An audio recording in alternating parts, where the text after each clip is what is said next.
These are some of the faces of the thousands of children currently affected by long COVID. Children who were once happy and healthy, now living very limited lives. At the moment, we've got somewhat of an emergency on our hands with the number of people that are affected and effectively disabled with long COVID.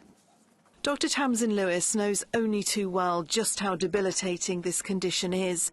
She suffered herself for over 2 years, but she's now working to treat others and improve understanding of the illness. I think there are many different systems involved and processes in the body that have become dysfunctional with long COVID. I think one of them is this allergic reaction, as it were. So the mast cells in the body become superactivated, and that means your immune system is not acting normally. It's overreacting, and that is causing a whole host of problems, including inflammation in the brain, in different organs, in the heart, in the joints. You know, some children can develop arrhythmias, so rhythm problems with the heart.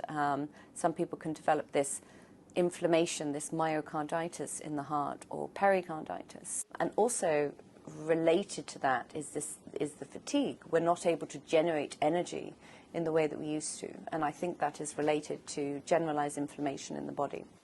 With so many systems in the body affected, it's no wonder children are suffering so much.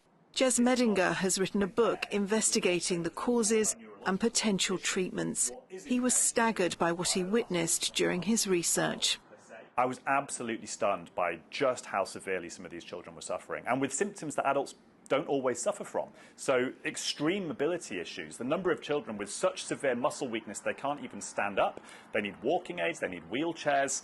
These are issues that adults do sometimes have in long COVID, but not in the same way that children do. He's spoken to leading experts from around the world researching treatment options, but at the moment there's no cure.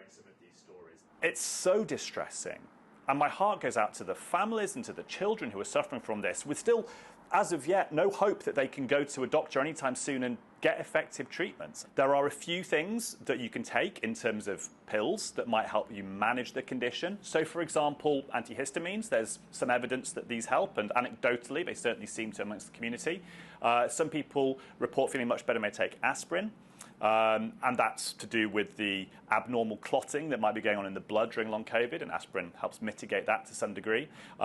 People with acute flares may find that corticosteroids help dampen some of that inflammation.